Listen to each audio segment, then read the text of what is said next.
இப்போ நமக்கே தொண்டை வலி வந்துருச்சு அப்படின்னா, நம்மளால பேச முடியாது, எதையுமே சாப்பிட முடியாது, எதையுமே குடிக்க முடியாது. ரொம்ப கடினமா இருக்கும். இதுக்கு அடிப்படை காரணம் என்னவா இருக்கும் அப்படின்னா, உடம்புல எப்ப அந்த நெருப்பு, அந்த ஹீட் அதிகமாகுதோ, என்ன ஆகும்னு சொன்னா வந்துட்டு நம்ம தொண்டைய கட்டிக்கும். இப்போ எடுத்துக்காட்டு ஐஸ்கிரீம் சாப்பிட்றோம். சாப்பிட்டு முடிஞ்சா தொண்டை கட்டிரும். ஏன் அப்படின்னு சொன்னா, ஐஸ்கிரீம் அப்படிங்கிறது ரொம்ப கூலிங்கான பொருள். அது அதிகமான ஹீட் இருக்கும். என்னங்க ஐஸ்கிரீம் மட்டும் ரொம்ப கூலா தான் இருக்கு, நீங்க ஹீட்டா இருக்கிறீங்க அப்படின்னா, அந்த இதில என்னன்னு சொன்னா, அவ்வளோ ஹீட்ல தான் உள்ள இருக்கும். ஆனா அதோடைய கூலிங் தான் இருக்குமே தவிர, உண்மையாவே அது ஹீட் தான். நீங்க எந்த ஒரு உணவுகள் நீங்க அதிகமா கூலிங்கா சாப்பிட்டாலும், அது என்னன்னா அது ஹீட் தான்.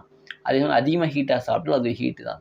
வெப்பம் குளிர்ச்சி அப்படிங்கிறது என்ன அப்படின்னு சொன்னா, எந்த ஒரு உணவுப் பொருள் எளிமையான முறையில, ஆரோக்கியமான முறையில இருக்குதோ, அதாவது ஜீரணிக்கிறதுக்கு எளிமையாக இருக்கோ, அந்த உணவுப் பொருள் என்னன்னா, உங்களுக்கு வயிற்றுக்கு குளிர்ச்சியை ஏற்படுத்தும். இதே என்னன்னு சொன்னா, எந்த ஒரு உணவுப் பொருள் ஜீரணிக்க ரொம்ப கடுமையா இருக்கோ, அது உங்களுக்கு உடம்புல வெப்பத்த ஏற்படுத்தும். வெப்பம், குளிர்ச்சி அப்படிங்கிறது என்ன அப்படின்னா, சிம்பிளா என்னன்னா, எந்த ஒரு உணவுப் பொருள் எளிமையான முறையில ஜீரணமாகுமோ, அது வயிற்றுக்கு குளிர்ச்சியும் குளிர் கிடையாது, குளிர்ச்சியும். எந்த உணவுப் பொருள் கடினமான முறையில ஜீரணமாகுதோ, அது ஒரு வெப்பத்த உருவாக்கும். இப்ப நீங்க சாப்பிட்ட உணவுப் பொருள் முறையான முறையில ஜீரணிக்கப்படல அப்படின்னு சொன்னா என்ன ஆகும்னா, உங்க இரைப்பையில, உங்க வயித்துல அதிகமான ஹீட் உருவாக்கப்படும். உடம்புல ஹீட் உருவாகும். அந்த ஹீட் என்ன பண்ணும் அப்படின்னு சொன்னா, பொதுவாவே ஹீட் என்ன பண்ணும்? நீர ஃபுல்லா உறிஞ்சிரும். இப்ப தொண்டையில இருக்கக்கூடிய என்ன பண்ணும்னா, தொண்டையில இருக்க அந்த நீர ஃபுல்லா உறிஞ்சு என்ன ஆகும்னா, கெட்ட காற்று உருவாக்கப்பட்டு, அந்த ஹீட்ல என்ன ஆகும்னு சொன்னா அந்த என்னன்னு சொன்னா, அந்த ஹீட் அங்க தங்கும்பொழுது கெட்ட நீர் அங்க போய் கோக்க ஆரம்பிக்கும். இந்த கெட்ட நீர்லாம் என்ன பண்ணும்? நமக்கு சளியாக மாற்றப்படுது. அடிப்படை காரணம் என்னவா அமையுதுன்னா, நம்ம உடம்போட ஹீட் தான். எப்ப ஹீட் அதிகமாகுதோ என்னன்னா, நம்முடைய காற்ற என்ன பண்ணும் அப்படின்னு சொன்னா ஃபுல்லா புகையாக மாத்திரும். இப்ப என்னன்னா, நம்ம நம்ம நம்மளுடைய நுரையீரல் அப்படிங்கிறது காற்று சம்மந்தப்பட்டது. எப்ப ஹீட் அதிகமாகுதோ என்ன பண்ணும்னு சொன்னா, அப்ப அந்த அந்த சுவாசம் தடைபடும் பொழுது சளி அதிகமாக உருவாக்கப்படுது. எப்ப இந்த சளி அதிகமாகுதோ தொண்டையில பிரச்சனை ஏற்படுத்தும். நெஞ்சு பகுதியில கரகரன்னு தொந்தரவுகள் ஏற்படுத்தும். இத குணமாக என்ன பண்ணும் அப்படின்னு சொன்னா, தண்ணி குடிக்காம இருக்கணும். எப்ப நமக்கு தொண்டை கட்ட ஆரம்பிக்குதோ, அதுக்கு என்ன அர்த்தம் அப்படின்னு சொன்னா, நம்முடைய தண்ணீர் ஜீரணிக்கக்கூடிய தன்மை ரொம்ப ரொம்ப குறைஞ்சு போச்சுன்னு அர்த்தம்.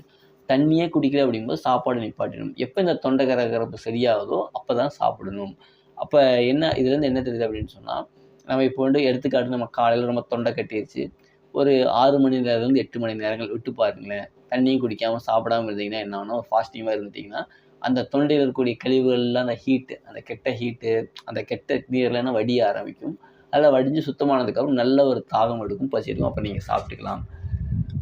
இப்போவே தொண்டை இருக்க ஒருத்தவங்க என்ன பண்ணுவாங்கன்னா, டீ சாப்பிடுவாங்க. டீ சாப்பிட்டா கொஞ்சம் இதமா இருக்கும். சுடுதண்ணி குடிச்சா கொஞ்சம் இதமா இருக்கும். இல்ல என்ன பண்ணுவாங்கன்னு சொன்னா ஏதோ ஒரு மெத்தட் பண்ணி அத சரி பண்ணி எதுவுமே பண்ண வேண்டாம். எப்போ உங்களுக்கு தொண்டை கட்டிடுச்சோ சாப்பாடு தண்ணி நிப்பாட்டிருங்க. குறைஞ்சபட்சம் ஒரு 8 மணி நேரங்கள், இல்ல 1 நாள் அப்படியே பிளைனா விட்டுருங்க. விடும்போது என்ன ஆகும்னா கண்டிப்பா அது சுகமாயிரும். அது முடியலையா, எளிமையா ஜீரணமான பழங்கள், அது மாரி இனிப்பான பழங்களா எடுத்துக்கலாம். முடிஞ்ச அளவுக்கு எதுவும் சாப்பிடாம இருக்கிறது நல்லது. ஏன்னா, நீங்க பழங்கள் சாப்பிட்டாலுமே என்ன ஆகும்னா, ஏற்கனவே உங்க இரைப்பையில ஹீட் இருக்குது. இப்ப நீங்க ஒரு உணவு பழகுனா ஹீட்டோட ஹீட் தான் வந்து சேரும். இப்போ ஒரு ஒரு பெரிய ட்ரம் இருக்கு. ட்ரம் ரொம்ப அழுக்கா இருக்கு. அத ஃபுல்லா சுத்தம் பண்ணிட்டு தண்ணி ஊத்துனீங்கன்னா, அடுத்து ஊத்துற தண்ணி சுத்தமா இருக்கும். அதேபோல இரைப்பை ஏற்கனவே கழிவா இருக்கு. இப்ப நீங்க உடனே என்ன பழங்கள் என்ன சாப்பிட்டாலும் ஹீட்டோட போய் இது சேரும்போது திரும்ப எச்ச தொந்தரவு தான் பண்ணுமே தவிர, அது சரி பண்ணாது. முடிஞ்ச அளவுக்கு என்ன பண்ணுன்னு சொன்னா, அது சரியா இருக்கு. தொண்டை வலி சரியாகணும் அப்படின்னா, இந்த ஹீட்டு போணும். அந்த ஹீட்டு போணும் அப்படின்னு சொன்னா என்ன பண்ணணும்னா, நம்ம வயித்த காலியாக விடணும். எப்ப நம்முடைய இரைப்பையை காலியாக்குறோமோ என்ன ஆகும்னு சொன்னா, அந்த ஹீட் அப்படிங்கிறது நம்ம தணிஞ்சு நம்ம தொண்டையில ஜீரநீர்லாம் வடிக்கப்பட்டு, அந்த கழிவுகள்லாம் சிறுநீர் வழியா போயி, தண்ணீர ஜீரணிக்கக்கூடிய சக்தி ஏற்படும்பொழுது நமக்கு தாகம் ஏற்படும். தாகம் ஏற்பட்ட உடனே என்னன்னு சொன்னா, கொஞ்ச நேரம் கழிச்சு பசி வரும். அப்ப நம்ம சாப்பிட்டுக்கலாம். இப்ப இதுக்கான எதுவுமே எந்த ஒரு தைலமோ, எந்த ஒரு முறைகளும் எதுவுமே வேண்டியதில்ல. பொறுமையா சாப்பாடு, தண்ணி நிப்பாட்டிருங்க. கண்டிப்பா ரெடி. சில நேரம் என்னன்னா பசி எடுக்கும். ஆனா தண்ணி தாகம் இருக்காது. அப்ப நம்ம தண்ணி தாகம் இருக்கணும் அடிக்காம இருக்கணும் என்ன பண்ணலாம் அப்படின்னா, பிளெயின் ஃபுட்டா எடுத்துக்கலாம். பிளெயின் ஃபுட் அப்படின்னா, வர சப்பாத்தி, வர இட்லி, வர தோசை, வர உப்புமா, இந்த மாரி பிளைனா சாப்பிட்டோம்னா தண்ணி தாகம் எடுக்காது.